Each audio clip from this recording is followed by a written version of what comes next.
আসসালামু আলাইকুম, স্বাগত সবাইকে আইসিটি পয়েন্টে। প্রিয় শিক্ষার্থীরা, তোমরা যারা ন্যাশনাল ইউনিভার্সিটি ভর্তির জন্য আবেদন করেছিলে, যাদের প্রথম মেধা তালিকায় নাম আসেনি, তাদের অনেকেরই স্থান হয়েছে দ্বিতীয় মেধা তালিকায়। আর আজ প্রকাশিত হয়েছে জাতীয় বিশ্ববিদ্যালয়ের দ্বিতীয় মেধা তালিকা। যাদের দ্বিতীয় মেধা তালিকায় নাম এসেছে তাদের পরবর্তী কি করণীয় রয়েছে এবং যাদের নাম আসেনি তাদের পরবর্তী কি করণীয় রয়েছে সে বিষয়ে বিস্তারিত জানাবো। এছাড়া রিলিজ স্লিপ সম্পর্কে অনেকেই বিস্তারিতভাবে জানতে চেয়েছো। আজকের এই ভিডিওর মাধ্যমে আমরা রিলিজ স্লিপ সম্পর্কে তোমাকে স্পষ্ট ধারণা দেওয়ার চেষ্টা করব। অনেকদিন পর শত ব্যস্ততার মধ্যেও তোমাদের জন্য ভিডিও বানানো, তাই পরবর্তী ভিডিও বানানোর উৎসাহ দিতে ভিডিওতে একটি লাইক দিও। আজ বিকাল 4টা থেকে প্রকাশিত হয়েছে ন্যাশনাল ইউনিভার্সিটির দ্বিতীয় মেধা তালিকা। তোমরা ন্যাশনাল ইউনিভার্সিটির ওয়েবসাইটে গিয়ে তোমার রেজাল্ট চেক করতে পারো। রেজাল্ট চেক করার নিয়ম হচ্ছে ন্যাশনাল ইউনিভার্সিটির ওয়েবসাইটে গিয়ে লগ ইন এই বাটনটিতে ক্লিক করলে তোমার রোল এবং পিন নাম্বার দিয়ে, এই রোল এবং পিন নাম্বার হচ্ছে তুমি প্রথম আবেদনের সময় যেই রোল এবং পিন নাম্বারটি পেয়েছিলে সেই রোল এবং পিন নাম্বার দিলে তোমার যদি চান্স পেয়ে থাকো তাহলে এমন একটি মেসেজ আসবে, কংগ্রেচুলেশনস, ইউ আর অ্যাসাইন্ড। তুমি যে সাবজেক্টে চান্স পেয়েছো সেই সাবজেক্টের নাম উল্লেখ করা থাকবে, যে কলেজে চান্স পেয়েছো সেই কলেজের নাম উল্লেখ করা থাকবে, আর এবং নিচে তোমার আবেদন ফর্ম পূরণের ভিডিওটি থাকবে। আবেদন ফর্ম কিভাবে পূরণ করতে হয় এ নিয়ে ইতিমধ্যেই আইসিটি পয়েন্ট চ্যানেলে ভিডিও রয়েছে, তোমরা সেটি দেখে আবেদন ফর্মটি পূরণ করতে পারো। আর যাদের দ্বিতীয় মেধা তালিকায় চান্স হবে না তাদের মূলত ওয়েবসাইটে লগ ইন করার পর এমন একটি মেসেজ আসবে, you are not in the merit list NU authority. এখন প্রশ্ন হচ্ছে, যারা দ্বিতীয় মেধা তালিকায় চান্স পাবে তাদের পরবর্তী কি করণীয় রয়েছে এবং যারা চান্স পাবে না তাদের পরবর্তী কি করণীয় রয়েছে। প্রথমেই জানিয়ে দিব যারা চান্স পেল তাদের পরবর্তী করণীয়। তাদের প্রথম করণীয় হচ্ছে 19 সেপ্টেম্বর থেকে শুরু করে, অর্থাৎ আজ থেকে শুরু করে 26 সেপ্টেম্বরের মধ্যে ন্যাশনাল ইউনিভার্সিটির ওয়েবসাইটে গিয়ে ভর্তির ফর্মটি পূরণ করা। ভর্তির ফর্ম কিভাবে পূরণ করতে হয় তোমরা স্ক্রিনে নিশ্চয়ই একটি ভিডিও দেখতে পাচ্ছ। এই ভিডিওর লিঙ্কটি এই ভিডিওর পিন কমেন্টে এবং ডেসক্রিপশন বক্সে দেওয়া থাকবে। এখানে মূলত কিভাবে আবেদন ফর্ম পূরণ করতে হয় সেই বিষয়টি সম্পূর্ণরূপে দেওয়া রয়েছে, তোমরা এটি দেখে ভর্তি ফর্মটি পূরণ করে ফেলবে। এবং ভর্তি ফর্মটি পূরণ করার পর যে পিডিএফ কপিটি থাকবে সেই পিডিএফ কপিটি সংরক্ষণ করবে এবং সেটি প্রিন্ট আউট করে সাথেই রাখবে। এবং পরবর্তী স্টেপ হচ্ছে 20 সেপ্টেম্বর থেকে 27 সেপ্টেম্বরের মধ্যে আবেদন ফি 485 টাকা। এটি মূলত ন্যাশনাল ইউনিভার্সিটি নির্ধারিত 485 টাকা আবেদন ফি। এছাড়া যে কলেজে তুমি চান্স পেয়েছো সেই কলেজে আলাদা একটি ভর্তি ফি রয়েছে। এই দুইটি ফি তোমাকে প্রদান করতে হবে। তুমি চাইলে দুটি ফি একসাথে কলেজে গিয়েও প্রদান করতে পারো। যদিও ন্যাশনাল ইউনিভার্সিটি নির্ধারিত 485 টাকা ভর্তি ফি অনলাইনে দেওয়া যায়, কেউ যদি এটাকে ঝামেলা মনে করো কলেজে গিয়ে তুমি দুইটি কাজ একসাথে সম্পূর্ণ করে, অর্থাৎ দুইটি ফি একসাথে প্রদান করে ভর্তির কাজটি সম্পূর্ণ করতে পারো। এবং পরবর্তী যে করণীয় সেটি মূলত কলেজ কর্তৃপক্ষের করণীয়। 20 সেপ্টেম্বর থেকে 28 সেপ্টেম্বরের মধ্যে কলেজ কর্তৃপক্ষ তোমার ভর্তির বিষয়টি নিশ্চয়ন করবে, অর্থাৎ নিশ্চিত করবে যে তোমার ভর্তিটি সম্পূর্ণ হয়েছে, তুমি অফিসিয়ালি তাদের স্টুডেন্ট। এছাড়া আরও একটি বিষয়, যারা প্রথম মেধা তালিকায় যে সাবজেক্ট পেয়েছিলে, অর্থাৎ যে সাবজেক্ট পেয়েছো সেটি তোমার পছন্দ হয়নি, অর্থাৎ পরিবর্তন করতে চেয়েছিলে এবং মাইগ্রেশনের জন্য আবেদন করেছিলে, তাদের ফলাফল মূলত আজকে প্রকাশিত হয়েছে। তোমরা ওয়েবসাইটে গিয়ে একইভাবে লগ ইন করে তোমরা দেখে নিতে পারো যে তোমার সাবজেক্ট পরিবর্তন হয়েছে কিনা।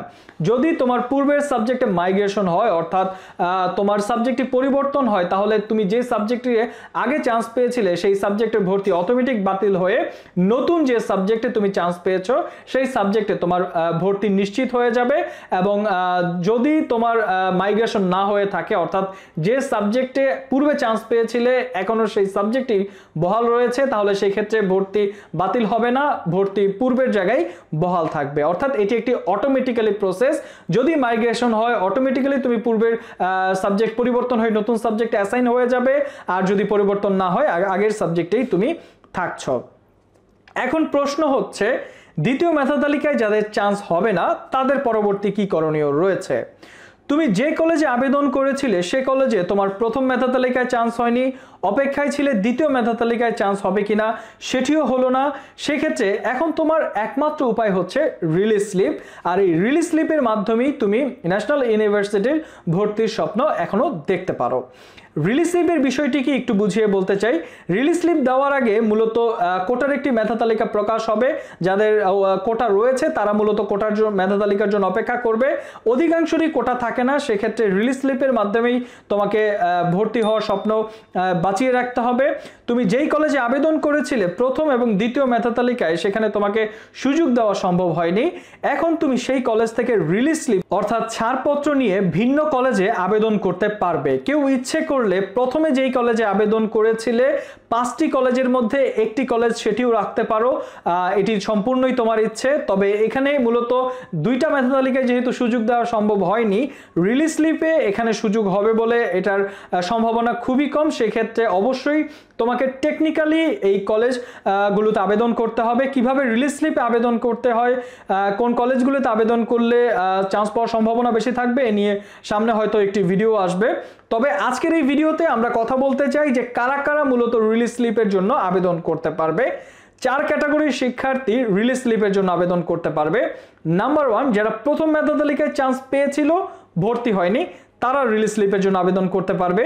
যারা এই যে আজ যে দ্বিতীয় মেধা তালিকা প্রকাশ হলো সেখানে চান্স পেয়েছে ভর্তি হয়নি, তারা রিলিজ স্লিপে আবেদন করতে পারবে। অর্থাৎ এরা এক ক্যাটাগরি, যারা চান্স পেয়েও ভর্তি হয়নি তারা রিলিজ স্লিপ পাবে। এছাড়া যদি এমন হয় যে তুমি প্রথম মেধা তালিকাও চান্স পাওনি, দ্বিতীয় মেধা তালিকাও চান্স পাওনি, তাহলেও তুমি রিলিজ স্লিপের জন্য আবেদন করতে পারবে। সর্বশেষ যারা প্রথম মেধা তালিকা এবং দ্বিতীয় মেধা তালিকায় চান্স পেয়ে ভর্তি বাতিল করেছে, তারাও রিলিজ স্লিপের জন্য আবেদন করতে পারবে।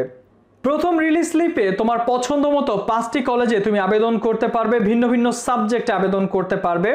তার মধ্যে যে কোনো একটি কলেজে তোমাকে সুযোগ দেওয়া হবে। আগেই ক্লিয়ার করে রাখছি, তুমি 5টি কলেজে আবেদন করবে, কিন্তু 5টি কলেজে তোমাকে একই সাথে সুযোগ দেওয়া হবে না, যে কোনো একটি কলেজে তোমাকে সুযোগ দেওয়া হবে। এখন যদি এমন হয় যে তুমি যে কোনো একটি কলেজে সুযোগ পেয়েছো, খুব ভালো কথা। যদি এমন হয় যে তুমি 5টি কলেজের কোনোটাতেই তোমাকে সুযোগ দেওয়া গেল না, সেক্ষেত্রে তোমার আরও একটি সুযোগ রয়েছে, সেটি হচ্ছে দ্বিতীয় রিলিজ স্লিপ। সেই দ্বিতীয় রিলিজ স্লিপের মাধ্যমে তুমি অন্য আরও 5টি কলেজে ভিন্ন ভিন্ন সাবজেক্টে আবেদন করতে পারবে। সেখানে 5টি কলেজের মধ্য থেকে যে কোনো একটি কলেজে তোমাকে সুযোগ দেওয়া হবে। এখন যদি এমন হয় যে দ্বিতীয় রিলিজ স্লিপেও তোমাকে সুযোগ দেওয়া গেল না কোনো একটি কলেজে, সেক্ষেত্রে আসন খালি থাকা সাপেক্ষে, অনেক ক্ষেত্রেই তৃতীয় রিলিজ স্লিপ হয় না, তো সেক্ষেত্রে আসন খালি থাকা সাপেক্ষে এবার যেহেতু পাবলিক বিশ্ববিদ্যালয়ের শুরুতেই ন্যাশনাল ইউনিভার্সিটির ভর্তি হয়ে গেল, সেক্ষেত্রে অনেক শিক্ষার্থী পাবলিকে চান্স পাওয়ার পর চলে যেতে পারে। সেক্ষেত্রে তৃতীয় রিলিজ স্লিপ হয়তো আসতে পারে, তবে এটি আসন খালি থাকা সাপেক্ষে তৃতীয় আরেকটি রিলিজ স্লিপের মাধ্যমে তুমি অন্য 5টি কলেজে আবেদন করে কোনো একটিভাবে ন্যাশনাল ইউনিভার্সিটি ভর্তি হতে পারো।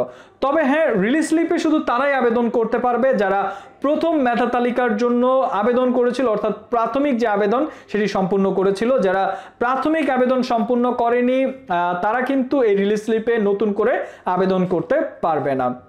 সো প্রিয় শিক্ষার্থীরা, আজকের এই ভিডিওর মাধ্যমে যারা দ্বিতীয় মেধা তালিকায় চান্স পেয়েছো অথবা পাওনি এবং রিলিজ স্লিপ সম্পর্কে বিস্তারিত বলার চেষ্টা করেছি। যদি ভিডিওটি ভালো লেগে থাকে তাহলে অবশ্যই একটি লাইক দিও। এডুকেশন ও অ্যাডমিশন সম্পর্কিত বিভিন্ন আপডেট সবার আগে পেতে অবশ্যই আইসিটি পয়েন্ট চ্যানেলটি সাবস্ক্রাইব করে রাখো, পাশে থাকা বেল আইকনটি ক্লিক করে দিও পরবর্তী ভিডিও নোটিফিকেশনের জন্য। এখনকার মতো আমি জুনায়েদ হোসেন এখানে বিদায় নিচ্ছি। খুব শীঘ্রই দেখা হবে নতুন কোনো টিউটোরিয়ালে নতুন কোনো আপডেট নিয়ে। সে পর্যন্ত সবাই ভালো থাকো। আল্লাহ হাফেজ।